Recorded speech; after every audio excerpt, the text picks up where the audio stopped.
Good afternoon, everybody. Thank you, sir. That is outside. That is up there. So today I'm going to be talking about why big questions matter in education. And you might ask, what big questions are you talking about? So these big questions are ranging from, who am I? To what do I want to do in my life? Or what is my passion? What is my purpose? And these big questions also take the form as, so what? Who cares? And those two last big questions were very prominent for me when I was in high school. And when I was in classes that didn't necessarily relate to my daily experience. They didn't necessarily relate to my life outside of school. And I think that it's very important for us to open up the floor and to encourage students to explore these big questions, especially a big question like why this class matters. Because not only will this allow students to develop confidence to pursue the things that they care most about in life, even in the face of these big questions, but I think that it helps make school more relatable and engaging. So before I go into the nitty-gritty of all that, I want to talk about one of the most influential people in my life, and that is my grandma. So me and my grandma, best friends, like seriously, we're besties. We are besties. And the foundation of our relationship and our friendship is built largely on the conversations that we've had together about some of life's most profound questions, some of life's biggest mysteries. Ever since I was a young boy, me and her would sit outside on the beach in front of her house, and we would sit under the stars, sometimes until 3 a.m., talking about these huge topics that I would bring to her and enjoying that priceless conversation that comes when two people have completely different perspectives, but they share so much in common. And what stood out to me most about these years that I've spent with her talking about these things is the childlike openness and curiosity that my grandmother held in the face of some of these questions. And this startled me at first because, I consider my grandmother to be one of the wisest people that I know. And I had assumed that maybe she had developed sort of some, and came to some final conclusions about some of these big questions, like what is the purpose of life? But I was proven wrong when my grandmother told me that the conversations that we've had have been some of the biggest parts of her personal growth over the years. And this is when I realized that my grandmother has never stopped searching. She's never stopped asking these big questions. And I think that these big questions are just as important when you are 10 as when you are 75. And I saw that the biggest questions that I had in my life were also some of the biggest questions that my grandma had in hers. So, great. So we all want to live a meaningful life, right? We all want to be happy, and I think we all want to contribute. And all these pursuits are connected to big questions. And I think that if we can explore big questions together, I think if we can especially explore them together, we can unlock their transformative power. So being able to explore these big questions with friends and family has allowed me to develop a sense of confidence in the face of these boxes, I think, that are all around us. I realize that I don't think I fit within the box of my major. I don't think I fit within the lines of my resume. I think I'm much more complex than that. I'm much deeper than that. And I really believe that I can become anybody I want to be. And I'm confident to pursue the things that I feel very passionate about because I've been able to get in touch with some of my values through exploring these big questions. And through my professional experience, having conversations with high school students and with college students about these big questions, I can say with confidence, also from my own personal experience, that these big questions become very important very early on. Even before elementary school, I knew I was choosing, friends to hang out with, which, hey, we all have friends, but it's important what type of friends you choose, right? I feel like that's a very important thing. I was choosing habits, what type of habits to develop. As I go into middle school, I'm choosing academics. It becomes more important, and I'm choosing how I want to study. I'm joining clubs. I'm developing new hobbies and playing sports, and that's all before puberty, right? So puberty comes relationships, and you got sex, and you have questions about how I deal with someone with the opposite sex or the same sex, and these are huge questions. And you go into high school, right? And this is when these big questions condense into these small sets of choices that have the potential to shape your next 50 years. And when I was in high school, right, I was making a lot of these choices, and I made some good decisions, I think. And when I went into college then, I was faced with a decision like what I wanted to major in, and so this question was a little bit easier for me. I went to the school, and I'm like, hey, you got like a lot of great majors. They're like, yeah, we really do.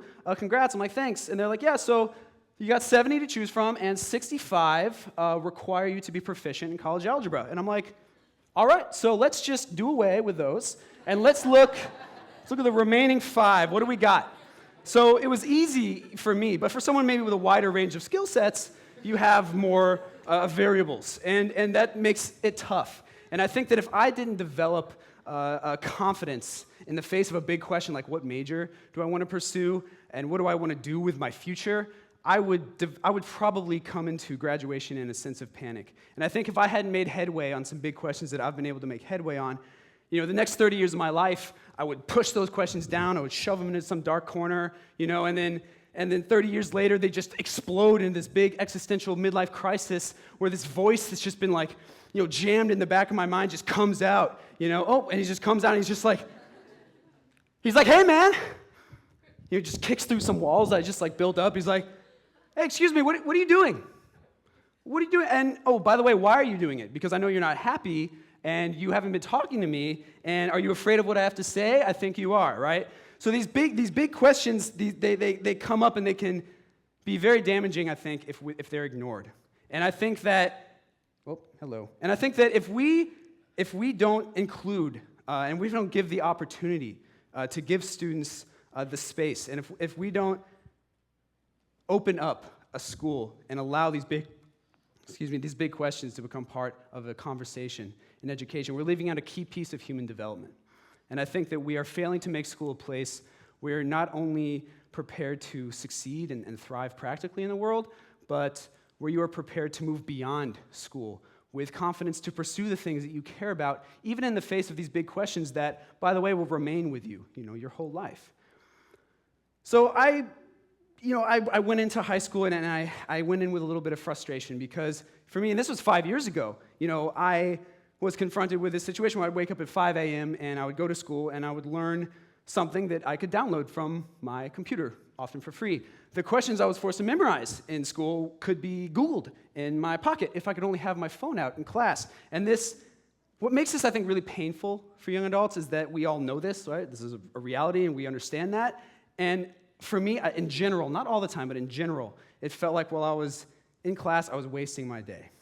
And I remember this moment stood out to me in my mind when this was during a time in my life, this was in late high school, my brain was going everywhere. I was totally just confounded with life. And I was sitting in science class, in the back of science class, and I'm sitting down and, and by the way, this, weeks prior, I'd literally come up to my grandma, and I sat her down, and I looked her in the eyes, and I'm like, Grandma, we're on a planet. We're on a planet. The moon, it's like a moon. And I'm surprised she hung out with me. Seriously. She's an angel.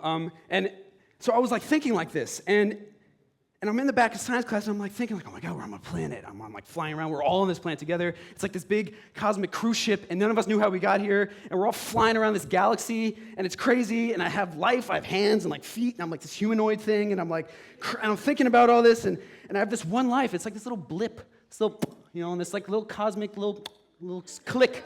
And that's my life, and I have the whole click to do whatever I want, and I'm gonna die, and everything's gonna go away, right? And I have this one opportunity, and I'm sitting in the back of science class, and I'm learning about bacteria poop, and it was driving me crazy, and I didn't understand how that related to me, and what I realized is that there was this disconnect between the things that I wanted to learn about life and the things I wanted to learn about myself and the things that I was learning in school. And so I'm very interested in connecting these two and in building this bridge between these two important things that I think should be interconnected.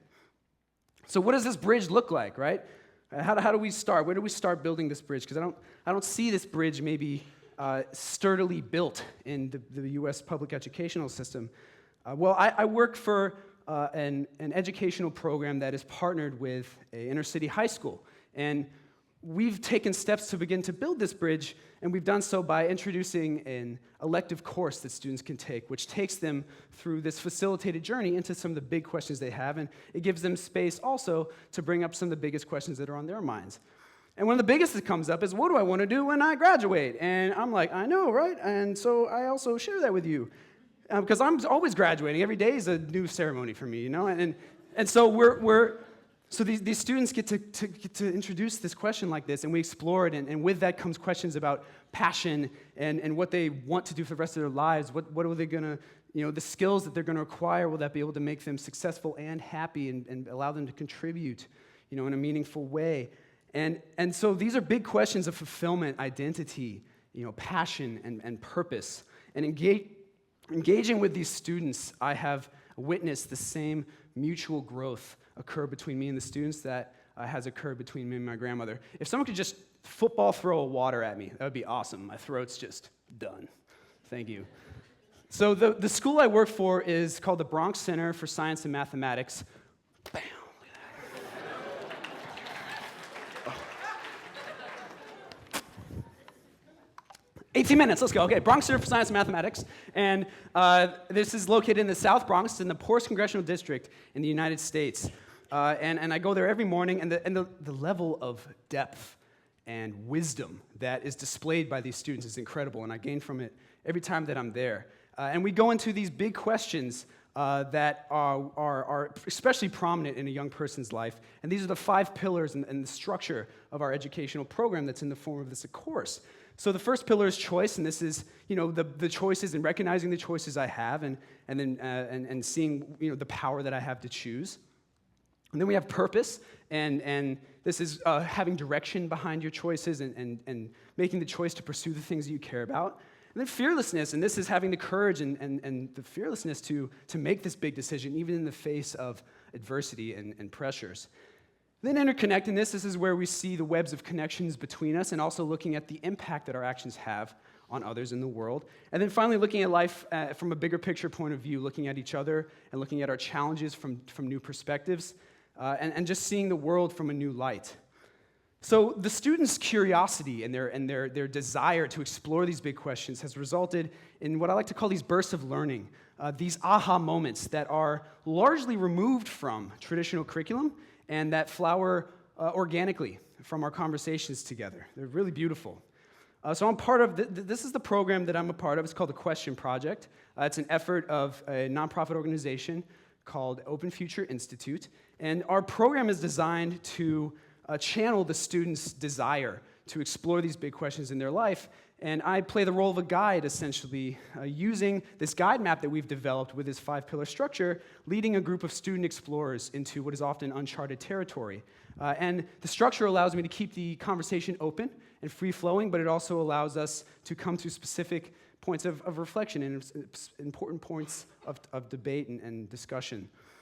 And the space that is created when a classroom comes together about things that a lot of the students relate to, and especially about things that the teacher relates to, and when you have that merging happen, a beautiful space of connectivity comes through, and people are vulnerable, and students are sharing things of their life that I don't think they would have the opportunity to share in any other space in a school. And what I see happen is that these barriers that keep us from sharing different perspectives and insights and experiences with each other dissolve in a space when we come together and talk about these things. And this results in a very fundamental and core level of human connection that's created. Beautiful graphic, right?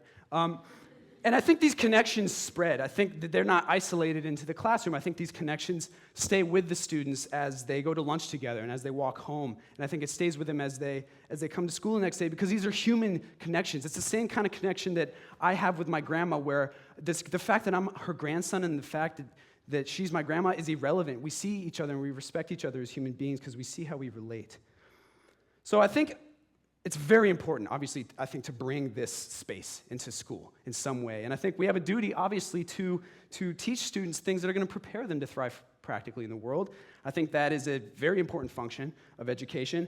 But we also have a duty to use our imagination to create a learning environment that relates to, right, a student's experience, that stimulates their own imagination and their own curiosity, and that offers them a safe space to connect with their peers on a core level. So I want to read a quote for you. This is a student at Pace University, and she said this after we had done an exercise, a question project exercise in her class, and we talked about, and we went around in a room, and we talked about the 3 biggest questions that we all had about life. And this is what she said afterwards. I've always felt that I'm the only one thinking like this, but now I realize that a lot of us are wondering about the same things. There is something special about so many of us in this room sharing the same fears, having the same questions, and I think she says, and having the same maybe passions or something that I want. I'm sorry I didn't memorize this, but, and she said that I love that we're all together in this. And so to conclude, I want to say that there is power in the realization that my journey, right, my passions, my mistakes, and my questions are shared with somebody else. And I think engaging in these big questions together, it exposes us to the raw reality of our shared humanity. And what I've seen emerge out of the space that is created at the Bronx High School, the Bronx Center for Science and Mathematics, is a new type of education that has been born. And this is an education where students and teachers come together to co-create the curriculum. And this is a place where the big questions that keep us up late at night become the big questions that keep us awake during class. Thank you guys so much.